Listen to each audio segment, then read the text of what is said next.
Welcome to Bluechip Dialogues. I'm Garett Jones, your host. I'm chief economist at Bluechip. We're a stablecoin rating agency. We rate stablecoins and give them letter grades for economic safety from A plus through F.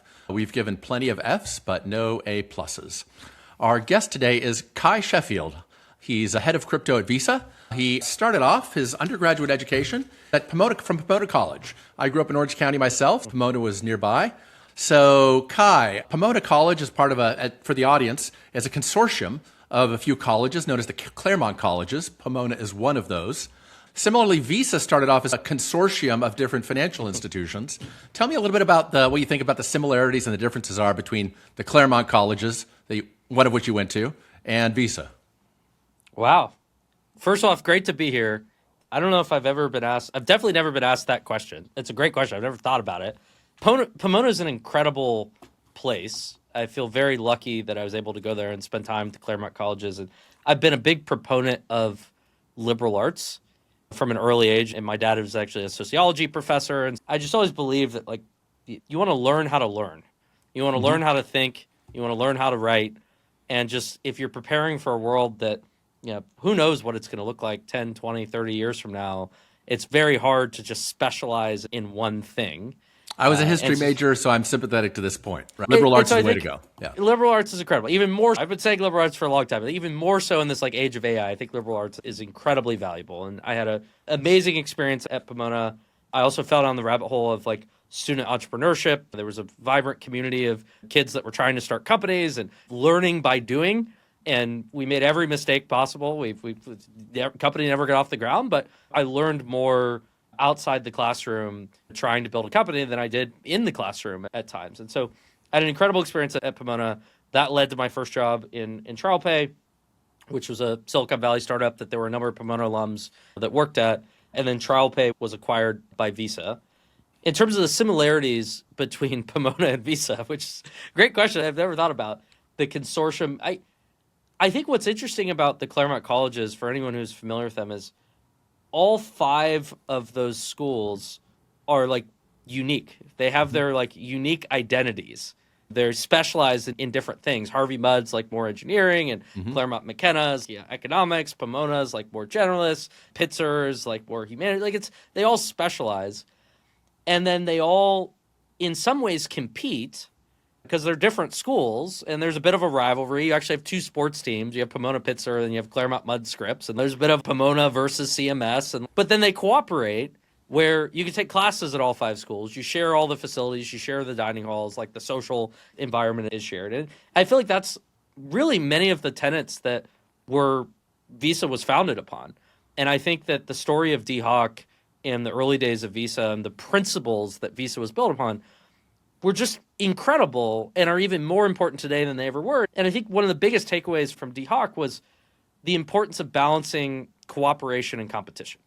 And the early days of Visa was you had many different banks who were competing vigorously with each other, and they were issuers of their own cards, trying to figure out how they could get their cards adopted. But they went through Visa to cooperate and to figure out what standards should exist. If every bank was just trying to issue cards on their own, you wouldn't have the interoperability. And so I think a lot of things in life, and in business, if you get too far one direction or the other, if it's all ruthless competition, then you get fragmentation, you don't have interoperability. If it's all cooperation, then you don't get great experiences that competition drives. And so I think it's super important to find the right balance between competition and cooperation. And I feel like Claremont did that very well. Visa has done that, very well, and so that's my best answer to a great question. When you were on Money Code recently, I heard you talking about Dee Hock, so I knew this would be a great thing to bring up. So his famous term for the audience is that he thought that chaotic order was basically chaotic systems where Visa was an example of this, a mixture of chaos and order. That kind of captures what you're talking about there. And in his experience was he the first CEO of Visa? I believe so. An incredibly important CEO of Visa in any case. He's basically building out this interoperable payment system by getting many different banks to cooperate with each other, building relationships with many merchants. And he was doing this before the internet, before you could just send emails before you could just blast emails to 10,000 people, asking them to join your network.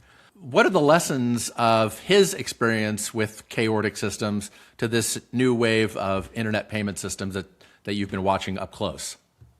Yeah, I think Dee Hock is an absolute legend. He's completely underrated. Not enough people know about him and his ideas and stories. And he was decades before his time. So highly recommend reading his book, One for Many, and there are many things that he has written. I think that he recognized very early on, and one of the biggest reasons why I'm at Visa today and just incredibly excited to have the opportunity to work for Visa is that we have this like super rich DNA in history and kind of seeing the future of money.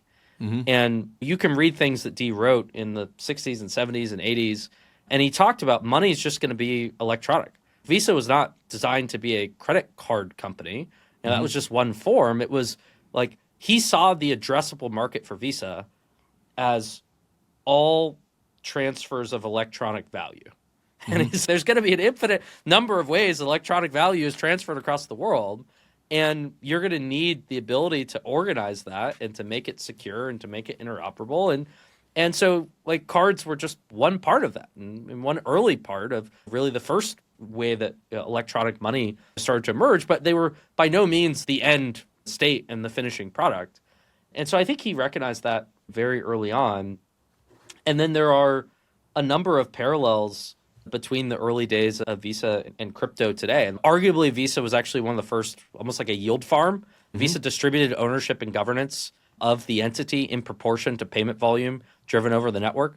You can go even further back, pre-Dee Hock, the airdrop in Fresno. If you have a bunch of like crypto Classic, airdrops. yeah. So there are like all of these things that you're like, crypto didn't invent. It's electronic payment methods have evolved and developed for decades.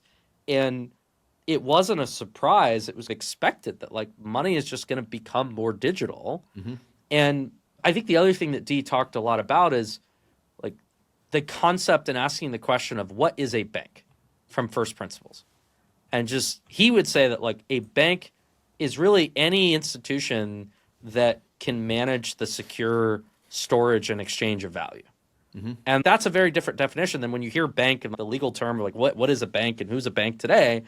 And so I think he recognized that in an early stage that there are going to be telecoms, there are going to be merchants, there are going to be all these different types of businesses that perform many of the functions of a bank, that they can store value, they can transfer value. And as value becomes more digital and electronic, there are going to be more participants in the payments ecosystem, rather than the only participants in payments are going to be banks. And I think stablecoins are a really good example of that, where stablecoins are this like fintech developer platform that are lowering the barrier to entry for anyone to build a product that, while is not a bank, is not legally a bank, does not have the structure of a bank, performs some of the functions that traditionally only banks would have done, like storing value and transferring value. And so I think that there were just so many amazing parallels between the two. And that's something that's motivated me personally and the team to do our best to try and carry on a little bit of Dee Hock's vision and legacy.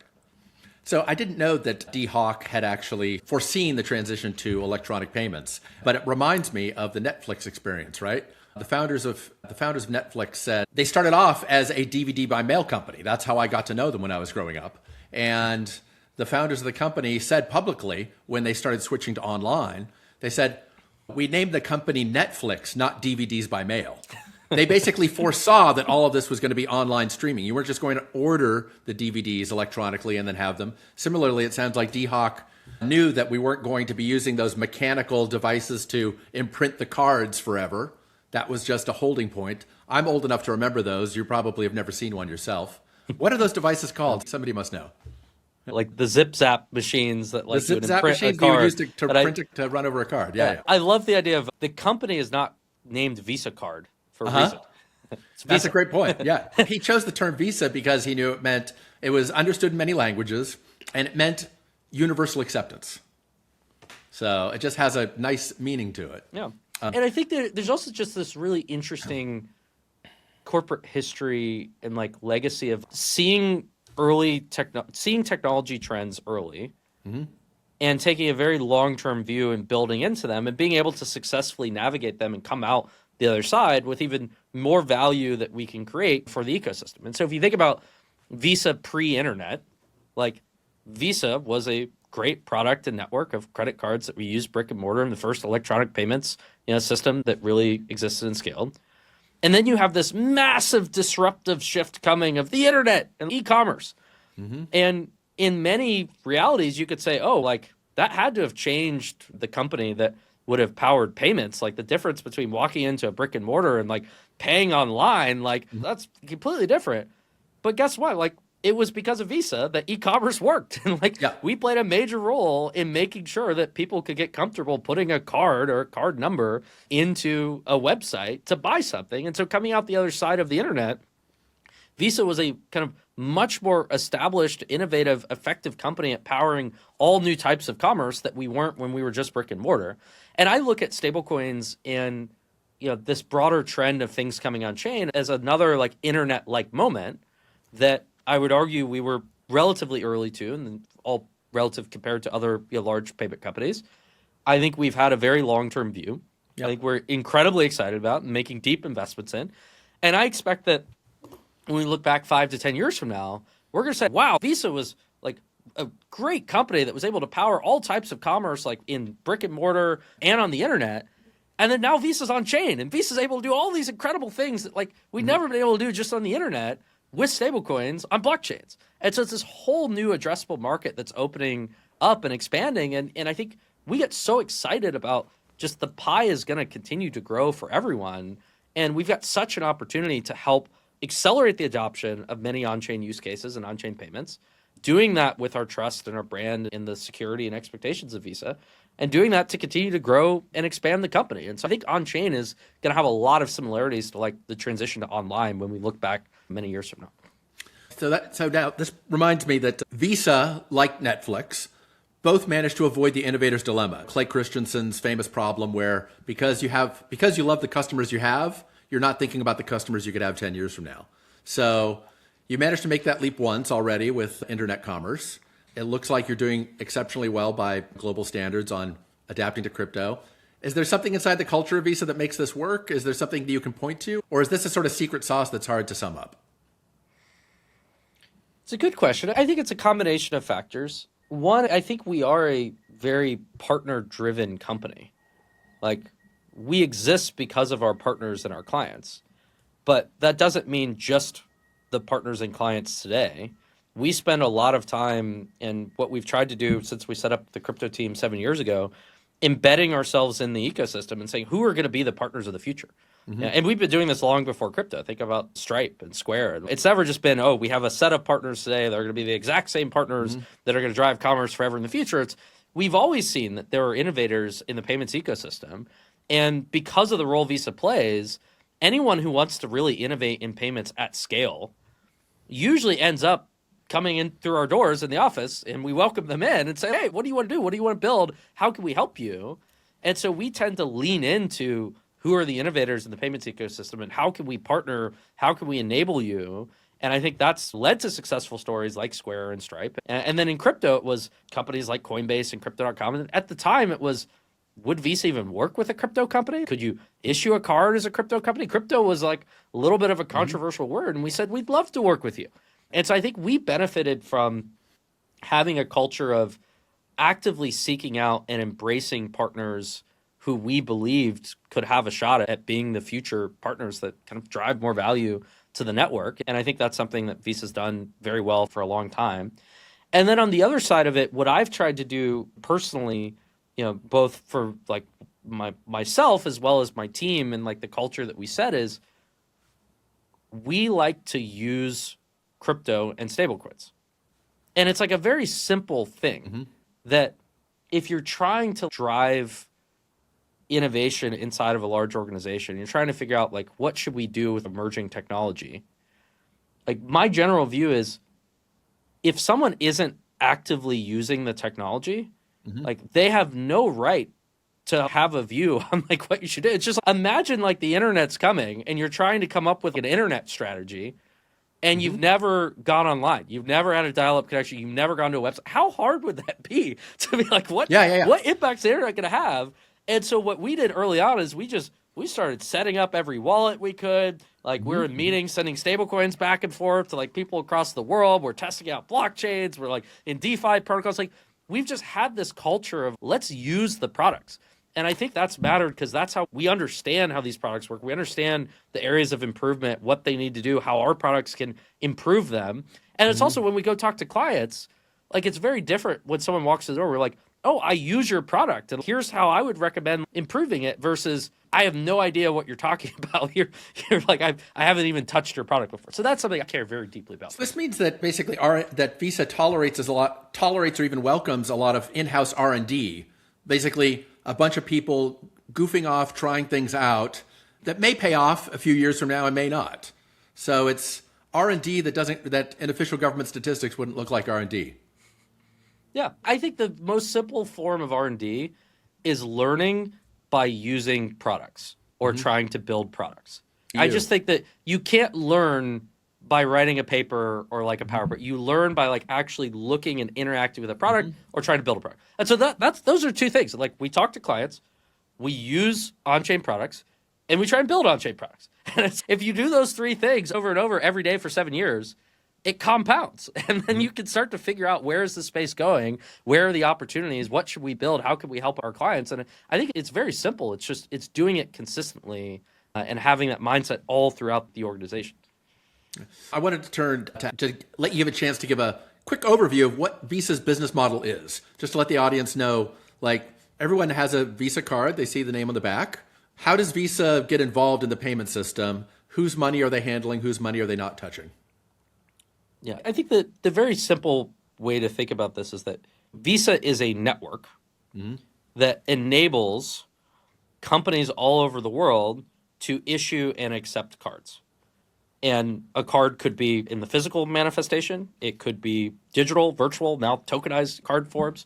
But most importantly, we are not an issuer of cards. We are not a direct-to-consumer company. We are a B2B company. It's B2B2C that we have a brand in Visa that everyone knows that you see on a card, but we are not providing the card for you. To be able to grow the network, it requires us to work with companies who are issuing the end product to consumers or to businesses. It could be a card, as well as working with what are called acquirers, who are our clients who enable acceptance of those cards. And so it's a two-sided network. And on one side, we've got 150 plus million merchants that go through several hundred, if not a few thousand, acquirers. On the other side, we've got, Jackie can correct me, but several billion card credentials that go through probably 14,000 issuers. And so it's a massive two-sided network, and Visa maintains and operates that network. We set the rules, we set the economics, we make updates, we manage the technology, we manage the security of it, and then we play a role in this in terms of the money movement, in this idea of settlement, where when you go and tap your card to pay with Visa, the funds are authorized, your transaction's authorized immediately. And so you tap to pay, it's authorized, you can now get your coffee, you can walk out of the store. But the money actually doesn't move at that time that it's authorized.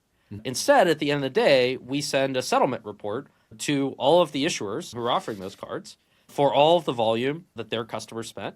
And those issuers pay Visa to Visa's bank accounts and our treasury setup, that amount. And then Visa pays to the acquirers who represent all the merchants the correct amount. And so I've always been fascinated by like Visa Treasury and like down in Foster City, like under the hood, like the complexity and the beauty of this system that has been working seamlessly for decades, that can calculate exactly from all the issuers, all the acquirers, how much Visa's owed, how much Visa owes, and just like clockwork, the money just moves. And so we've been doing that. And now what makes stablecoins really interesting, one of the use cases we've been focused on is how can we upgrade those treasury systems and be able to run them more efficiently, more often, faster, using stablecoins and blockchain rails.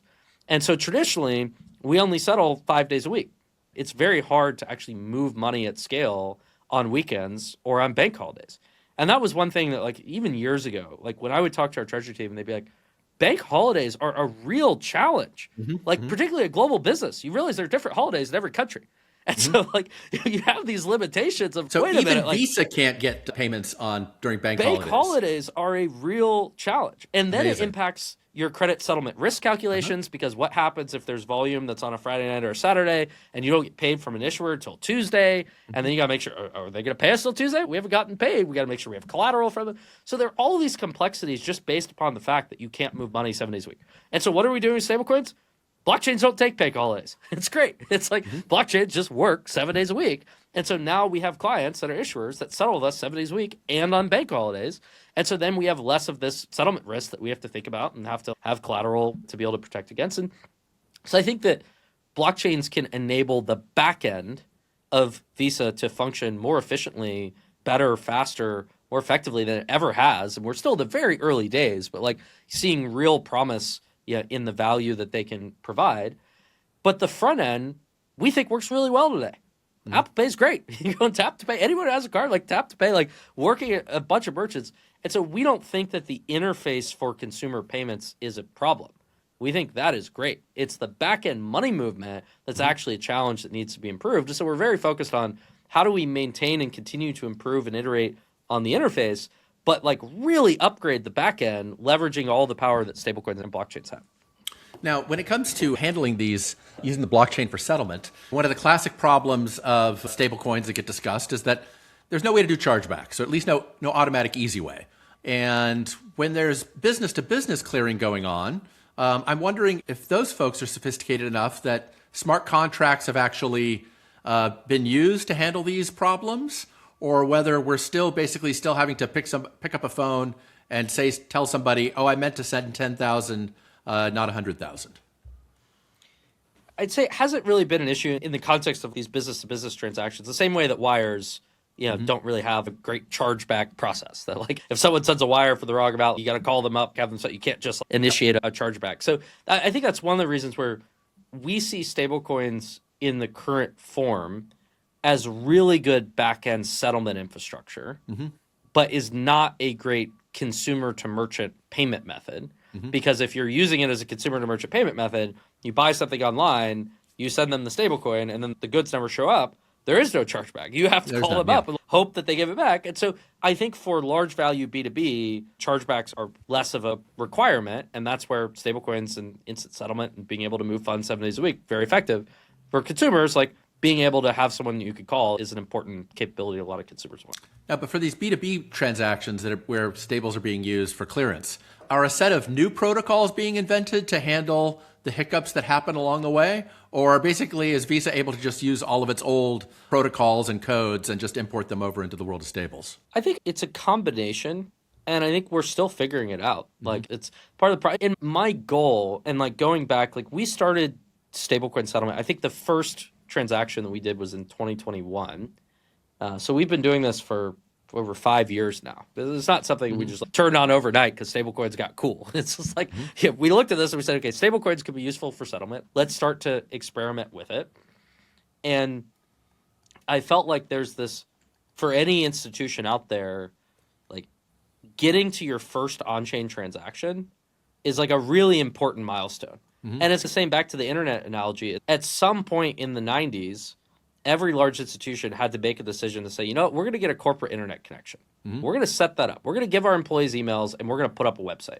And I would bet that the companies that were on the earlier side of doing that probably understood the internet better and navigated it better. And I think it's going to be the same thing with stablecoins. And so that was the initial focus. We just said we have a hypothesis that because blockchains don't take bank holidays, that they could be effective for settlement. Let's get to a first on-chain transaction. And we did one transaction. We had a client, Crypto.com, sent USDC to us, and we sent it back. And we were like, okay, like we did it. Like inside Visa Treasury processes with the right guardrails in place. It's like, great.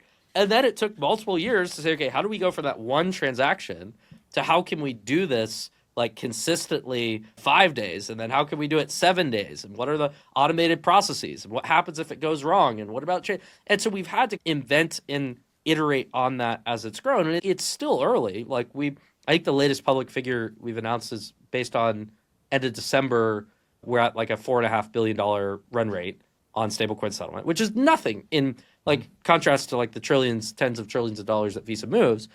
But it's like, it's a start. It's growing every month. And so as we grow it, particularly as we go from one stablecoin to multiple stablecoins, and stablecoins just represent dollars, so now we use EURC, and from one chain to four chains. The analogy I like to use is it's going from like we've had a two-dimensional treasury for a long time. We've been able to do FX from dollars to euros. If you go and travel and you spend on your card in the US and Europe, we accept dollars from the issuer, we pay out euros to the acquirer. And so like we do FX at scale very well. That's a big part of cross-border business. Now you say, okay, it's not just dollars to euros, it's what form factor of dollar. Issuer, do you want to pay us in traditional dollars over FedWire? Or do you want to pay us in USDC? You want to pay us in USDG? And they say, okay, do you want to pay us in USDC on Ethereum or on Solana? And so you're adding this third dimension or this fourth dimension and being able to have the orchestration inside of the treasury machine to be able to say, okay, we're receiving USDC on Ethereum, we need to pay out traditional euros, and then how do you immediately redeem that, get fiat, do the FX, send it out. And so like we're learning and iterating and improving on this like every day. And I think that the more time we spend on it, the more that we think that, one, it's a huge opportunity, and we're going to use this to continue to improve the way we move money. And two, it's a big role that Visa can play in the ecosystem because not every one of our clients and institutions is going to upgrade at the same time. Like we work with some of the oldest, most conservative banks in the world. They're probably not going to touch stablecoins for another decade, if ever. And so if it required everyone to onboard to stablecoins, like you wouldn't have that happen. But if you could have a innovative stablecoin neobank settle with us in USDC on Solana, and then have a traditional acquirer receive their traditional fiat currency, and it just works. Mm-hmm. And so that's like the core North Star that we're moving towards. Risk, compliance, legal questions are obviously justifiably important for big companies that are handling stablecoins. You've mentioned USDC a few times as a stable that you've worked with. What are the issues that make Visa more or less comfortable handling one stablecoin versus another? What's your internal rating system for stablecoins? Yeah, we need to spend a lot more time together with you all at Bluechip, and it's great to see that there are now external rating systems. I think first, the starting point for us has been client demand, and what do clients want to use? And so there are a bunch of stablecoins out there, and like we have stablecoin issuers that come to us and they say, "Oh, support us for settlement." I'm like, "Okay, who's going to use it? If nobody's going to use it, it doesn't matter." Like the conversation like stops. And so it starts with, okay, where's their client demand? Then once you have like real client demand, then there's the question around what does it actually look like under the hood? Like, how are the reserves managed? What are the redemption rights? Like, can we set up an account? Like, we think it's super important to have access to the primary issuer. We don't want to be going to a secondary market for liquidity. Yep. Like, we want to know we can redeem back. Are there limits of how much you can redeem? What's the time around how long it takes once you redeem to get the fiat? Who are the underlying banking partners that are used for settlement versus reserves? Like, all of those things are really important. And we're lucky that we have what I believe is one of, if not the best credit settlement risk teams in the world, because that's what we do for our core business. That's your core business. Where it's You've been doing it for decades. Every issuer that we have on our network, we have to understand what is the risk of that issuer. And so we evaluate financial institutions and say, okay, are we comfortable having them as a principal member issuing a card where they will owe us X amount of dollars over a period that we got to know that they'll pay us? Now, that is information the market would pay for, right? What is Visa's view of which banks are safe and which are not? So we have a deep expertise in credit settlement risk. It is like a core competency that Visa has. And so we've really spent a lot of time with that team to say, like, any stablecoin that we want to support and any stablecoin issuer, it's like, we're going to do a very deep analysis with the same credit settlement risk team and the expertise that we've had for many years on that issuer.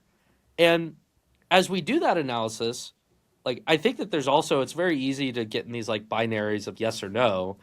And in my opinion, it's more about, okay, to what degree? And it's like very different if you're talking about, are you going to hold billions of dollars of an individual stablecoin? Like, you're just going to hold it for a few weeks at a time. That's one risk consideration. You're like, okay, like what does that mean? And then you say, okay, what if we're going to auto redeem? That the moment that the stablecoin hits, it's going to be instantly redeemed and then moved to fiat. That's a different risks, right? Risk consideration. And then what about on the weekend? If you're auto redeeming on the weekend, who's the underlying bank that's going to initiate the wire transfer?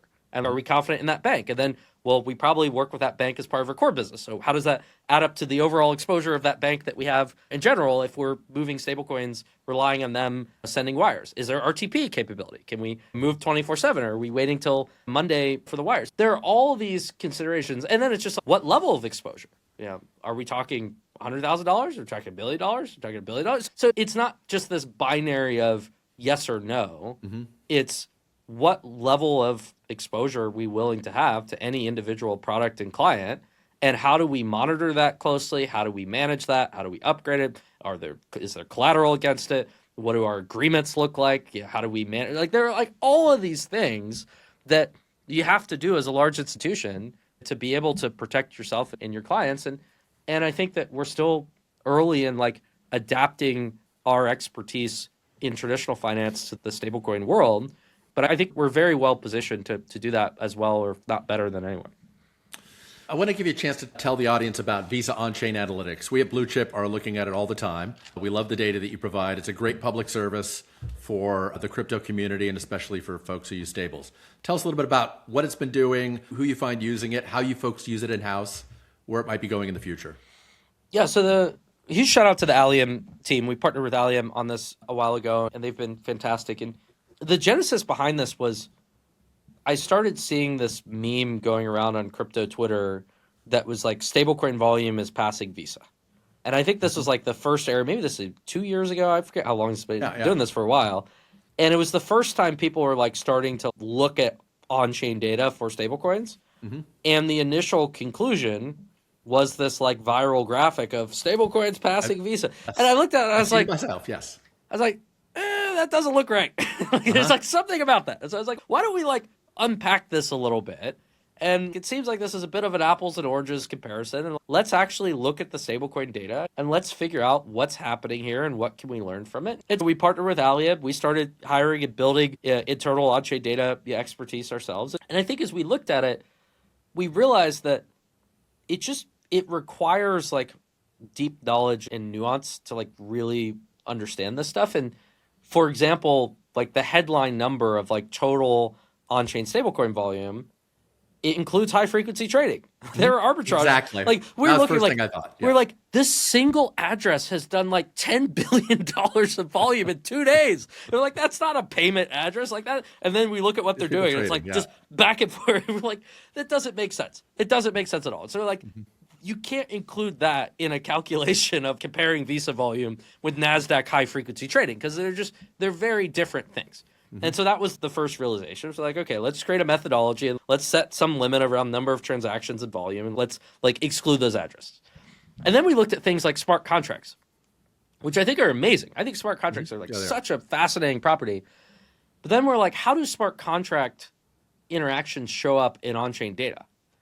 And what we found is that there's some like really weird, funky double, triple counting where you're doing a Uniswap trade and it's actually executing multiple smart contract calls. And like you set $100 in it, you got $100 back, and shows on chain is like $400. And you're like, wait, what? Like, how does that happen? So there are like weird smart contract nuances that were like, okay, we're not going to like double, triple count like transactions just because it like went through a loop in a smart contract. So there are all these things. Let's just create like a basic methodology that takes out some of that volume. And I think at the time when we first did it, it brought like the headline number was like 16 trillion and it brought it down to 7 trillion. Like still a huge number. So we're still like, there's a lot of value moving, but it's like a more accurate, honest assessment of like volume that is not high frequency trading and not like smart contract double counting. So we did that first. We then we've spent a bunch of time around understanding on-chain lending. And that was the next piece of, I was asking my team, like the genesis of this was smart contracts are cool. They're programmable. Like you could do these like kind of conditional if-then statements that then transfer value. Like what is that actually useful for? What's the use case of like why a smart contract's like going to be important? And where have we seen any level of adoption? And the natural answer was in lending and in DeFi. And so I hate the term DeFi. We like on-chain credit and on-chain lending much better. DeFi does not resonate with like banks or with regulators for like good reason. So we just called it on-chain lending. And so I asked the question, and I said, how many loans, how much value in loans have been dispersed like automatically through a smart contract on-chain in a stablecoin? And I thought that was like a simple question. It took us like a month to figure out, because then you're like, okay, there are many stablecoins and many chains, there are many lending protocols, and you're like parsing their smart contracts, trying to understand like what's happening with them. And there've been like plenty of DeFi dashboards that are out there, but they use metrics like TVL and total value locked. I don't know what that means. Like, what, how do you like translate? Here's the TVL. And so we're just like, how much lending has happened? And so we did that analysis, and we put out a white paper, and I think the number was like $670 billion over the last 5 years of stablecoin denominated loans have been dispersed. And we're like, whoa, that's a big number. There's like a real proof of concept that, yes, it's early, everything's 100% collateralized. There are plenty of things that have to happen for this to go more mainstream and not just be like something crypto traders do. But we find that there's so much that you can learn in the on-chain data. And now every time we interact to talk to banks, the first thing I ask is, do you have an on-chain data team? Are you looking at on-chain data? Do you understand it? Can we help you with it? We have a whole consulting team that we do custom engagements and create reports and data for banks. Every time we talk to central banks and regulators, I think it's very easy to just take, there's either like fear or excitement, or there's some like emotional aspect of stablecoins because they're new and different and could be disruptive in certain areas. But there's not enough data. We try and ground it in the data. We say, here's the data. And so that's why we wanted to make it like a free public tool that people could go to and use and just say, here's the data. It's not from a crypto company. It's like that we're trying to be as objective as we possibly can. And then there's a lot of customization that we do as we engage with banks and regulators. But like, you have to ground discussions in data. I think that's the biggest takeaway. I want to give you a chance to say something about this Visa University course on stables that I read about. It looks like it's targeted at financial professionals who are trying to figure out how to integrate stables into their business model. Is there real demand for this kind of executive education at this point, or is this sort of hopeful? I think I've been shouting from the rooftops for over a year now that like every bank needs a stablecoin strategy. Like it's just like you have everybody to needed an understand internet strategy in the 90s. You have to understand what these things are and like what it means for your business and what you can do with it. And I think a lot of banks, like I have a lot of empathy for them, are in a difficult position where, because there's been this like whiplash of 2 years ago, a lot of banks were like laying off their digital asset teams. It was not clear if stablecoin is just going to be illegal. You had a bunch of issues in the regulatory environment. And so they're like, we're not going to invest time in this. And then now, very quickly, things go the other way. It's stablecoins are the future. You got a bill passed. It's very hard for large organizations, institutions to like ramp up that quickly. And so we're trying to help. We're saying we've been fortunate to be in this space every day for 7 years now. We've learned a lot, and we want to help our clients be able to navigate it. We think that there are risks to banks, and we think that there are opportunities to banks. And I think that the earlier that banks can get involved, start with like basic education, build their internal teams and their knowledge, the better position that they'll be to navigate that transition. And over time, like we have 15,000 financial institutions in our network right now. Like I fundamentally believe that every single bank is going to need to come on chain in some way over the coming decades. It's going to take a long time, but there are going to be different use cases. There'll be capital markets, tokenized securities, and on-chain lending, and B2B payment. There'll be different things, but it is fundamentally better infrastructure than core banking. I think it's very hard to argue that the current state of core banking ledgers that exists underneath 15,000 banks across the world from a technology standpoint is more cost effective, more programmable, more flexible, more secure than like the emerging blockchain ledgers that are out there. Now there have to be things like privacy, so like there are plenty of things that like blockchains need to improve, but it's taking something that was like a very boring back office like vendor selling core ledgers and taking like the brightest minds in computer science and cryptography and like incentivizing and motivating them to build souped up core ledgers that every bank could use the same core ledger in Ethereum or Solana or like whatever the blockchain is, that if you have everyone using the same core ledger, then moving funds between it is much easier. So I think that transition is going to have to happen. And then the question is, okay, what do banks need to go on chain? One, they need to understand it, and that's where we're starting. It's like, we're here to help. Any bank that like wants to learn, like we want to help you. Like I think banks need to figure this out. I think it's in everyone's interest for banks to figure this out.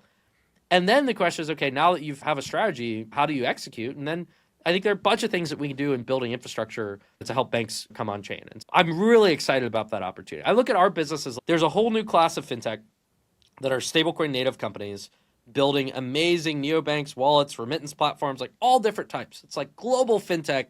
It's incredible. And all those companies are coming to us, they want to issue cards. And they need to, because they need to connect back to the existing world. And stablecoin linked cards are the best way to do that. Stablecoin settlement's important to make those cards work really well. And then you've got the traditional clients who are already issuing cards. They need to figure out how to integrate stablecoins, but they need infrastructure to do that. And so we're going to build value-add services infrastructure for banks to help them come on chain. We're making a lot of progress on that. And I think that those are two really interesting businesses that this unlocks for us. Thanks so much for coming to talk about this with me. Thanks for joining us here at Bluechip Dialogues. One last question. For the audience, please tell us the name of Dee Hock's book and what you love most about it. One from Many is the book. And so if you just search Dee Hock, One from Many, it's not an easy read. I warn people that. It's a little bit all over the place. It's not an easy read, but it's really good. The easier, lightweight place to start is he recorded a podcast on the Innovation Show in 2020. It was the last podcast he recorded before he passed away a few years ago. It's a 7-part podcast series that breaks down the early days of Visa, his journey, his life, like what he did after Visa. And so it's like a condensed version of the book. He recorded it when he's 90 years old, so I recommend listening on like 1.5 to 2x. But like it is very good. And then there's also a Wired article called The $1 Trillion Vision of Dee Hock, which I think was from like 1996. That's an even more condensed, like if you want just high level of who Dee was. I'll make sure I listen to the podcast. Thanks so much. Thanks again for joining us. This has been Cuy Sheffield speaking with us. He's head of crypto at Visa. I'm Garett Jones, chief economist at Bluechip. And again, Cuy, thank you for coming, and I hope to have you back sometime in the future. Thanks for having me.